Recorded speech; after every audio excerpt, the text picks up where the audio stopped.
Time యూపీఎస్సీకి tuitions only in Tirumala IAS institute Chaitanyapuri. Call చేసి ఇప్పుడే జాయిన్ అవ్వండి.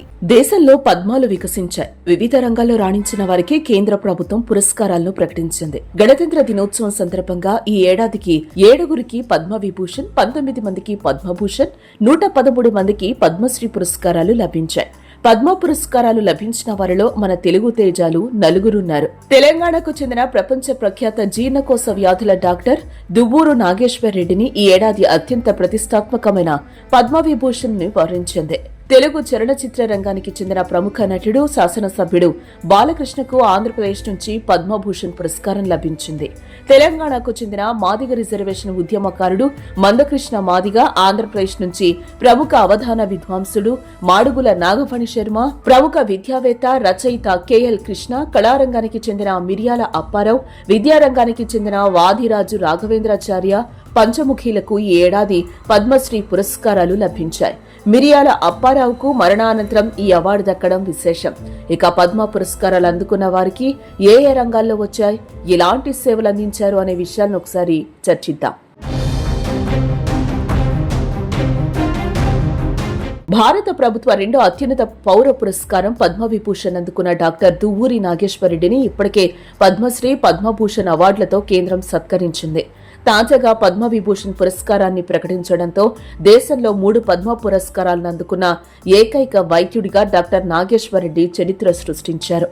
ఏపీలోని విశాఖపట్నంలో ఆయన జన్మించారు. కర్నూలు మెడికల్ కాలేజ్లో ఎంబీబీఎస్, మద్రాస్ మెడికల్ కాలేజ్లో ఎండీ, చండీగఢ్లోని పీజీఐఎంఈఆర్లో డీఎం పూర్తి చేశారు.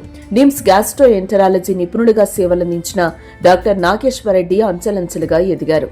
హైదరాబాద్ లో Asian institute of gastroenterology ఆసుపత్రిని స్థాపించారు. ప్రస్తుతం 40 రకాల వైద్య ప్రత్యేకతలతో ఏఐజీ రోగులకు సేవలందిస్తోంది. వైద్య ఆవిష్కరణలు, విద్య, పరిశోధన, రోగుల సేవలకు తన జీవితాన్ని అంకితం చేశారు. 4 దశాబ్దాలుగా పైగా వైద్య రంగంలో ఆయన సేవలు వెలకట్టలేనివి. పద్మభూషణ్ అవార్డు అందుకున్న బాలకృష్ణ, అభిమానులు ముద్దుగా పిలిచే బాలయ్య, ఎన్టీఆర్ వారసుడిగా సినీ రంగంలోకి అడుగుపెట్టిన రోజు నుంచి సినీ ప్రేక్షకులను అలరిస్తున్నారు. 14 ఏళ్ల వయసులో తాతమ్మ కలతో 1974లో బాలకృష్ణ సినీ రంగ ప్రవేశం చేశారు. తన నటన, డైలాగ్ డెలివరీతో ప్రత్యేక ఫ్యాన్ బేస్ ను సంపాదించుకున్నారు. ఇప్పటి వరకు 109 సినిమాలు పూర్తి చేశారు. సినిమాలతో పాటు రాజకీయాల్లోనూ రాణిస్తున్నారు. హిందూపురం ఎమ్మెల్యేగా 3 సార్లు ఎన్నికయ్యారు. బసవతారకం ఆసుపత్రి చైర్మన్ గా పేద క్యాన్సర్ రోగులకు సేవలందిస్తున్నారు. ఆయన సేవలను గుర్తించిన కేంద్రం కళల రంగంలో పద్మభూషణ్ పురస్కారాన్ని ప్రకటించింది. పద్మశ్రీ అవార్డుల్లో ఒకరైన మందకృష్ణ వరంగల్ జిల్లా హంటర్ రోడ్డు సాయంపేటకు చెందినవారు. ఉమ్మడి ఆంధ్రప్రదేశ్లో మాదిగ రిజర్వేషన్ పోరాట సమితిని ఏర్పాటు చేశారు. 1994లో ప్రకాశం జిల్లాలోని చిన్న గ్రామం ఈదుమూడి నుంచి 20 మంది యువకులతో మాదిగ దండోరా అంటూ పోరాటం సాగించారు. ఎస్సీ వర్గీకరణ జరగాలని సుదీర్ఘకాలం ఉద్యమం చేశారు. ఆయన చేసిన పోరాట ఫలితం ఎస్సీ వరకు కేంద్ర, రాష్ట్ర ప్రభుత్వాలు అంగీకరించారు. ఇటీవల ప్రధాని మోదీ కూడా గ్రీన్ సిగ్నల్ ఇచ్చారు. త్వరలో ఎస్సీ వర్గీకరణ జరిగే అవకాశం ఉంది. ఆయన చేసిన సేవలకు గాను కేంద్రం పద్మశ్రీ అవార్డును అందించింది. ఆంధ్రప్రదేశ్ నుంచి పద్మశ్రీ అందుకున్న ప్రముఖ అవధాన విద్వాంసుడు మాడుగుల నాగఫణి శర్మ 1959లో మాడుగుల నాగభూషణ శర్మ సుశీలమ్మకు జన్మించారు. ఈయనకు 5 అన్నదమ్ములు, 3 అక్క చెల్లెళ్లున్నారు. మొత్తం 9 మందిలో నాగఫణి శర్మ రెండో సంతానం.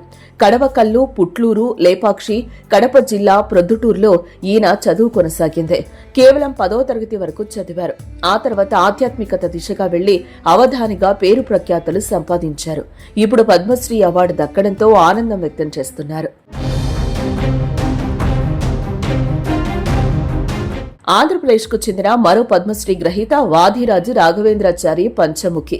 సుదీర్ఘకాలం Indian institute of economic development సంస్థకు డైరెక్టర్ గా వ్యవహరించారు. ప్రస్తుతం మంత్రాలయ సంస్కృత విద్యాలయ విశ్వవిద్యాలయం ఛాన్సలర్ గా పనిచేస్తున్నారు. టీటీడీ బోర్డు సభ్యుడిగా ఉన్నారు. తిరుపతి సంస్కృత యూనివర్సిటీలో 10 ఏళ్లుగా ఛాన్సలర్ గా పనిచేశారు. కోనసీమ జిల్లా రావులపాలెంలో నివాసం ఉంటున్న బుర్రకథ కళాకారుడు మిరియాల అప్పారావు ఈ నెలలోనే కనుమ పండుగ రోజు మరణించారు. శనివారం నాడే దశదిన కర్మ నిర్వహించారు. ఇదే సమయంలో పద్మశ్రీకి అప్పారావు ఎంపికయ్యారంటూ సమాచారం రావడంతో కుటుంబ సభ్యులంతా కన్నీరు మున్నీరయ్యారు. ఉమ్మడి తూర్పుగోదావరి జిల్లా కరప మండలం నడకుదురు గ్రామంలో 1949లో అప్పారావు జన్మించారు. 1969లో బుర్రకథ రంగంలో అడుగుపెట్టి జూనియర్ నాజర్, రావిశెట్టి వీరేశం గురువుల వద్ద బుర్రకథ కళను అభ్యసించారు. రాగాల అప్పారావుగా కూడా పేరొందారు. రేడియోలో, దూరదర్శన్లో ప్రదర్శనలు ఇచ్చారు. ప్రొఫెసర్ కొసరాజు లీలాకృష్ణ ప్రముఖ ఆర్థికవేత్త. ఢిల్లీ విశ్వవిద్యాలయంలోని ఢిల్లీ స్కూల్ ఆఫ్ ఎకనామిక్స్ లో విశేష సేవలందించారు. ఆయన ఆంధ్రప్రదేశ్లోని కృష్ణా జిల్లా ఉంగుటూరులో జన్మించారు. ఇవి మన పద్మశ్రీలు సాధించిన ఘనతలు.